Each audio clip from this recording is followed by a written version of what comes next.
If you want to disable Face ID on your iPhone 17 or 17 Pro Max, I show you how.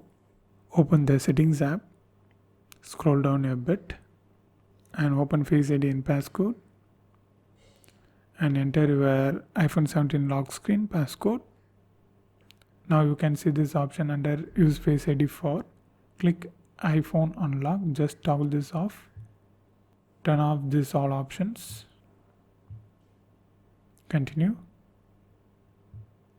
And scroll down and turn off this option, Face ID with mask. If you add glasses, you can also turn off that option also. Require attention for Face ID, turn off that. Okay.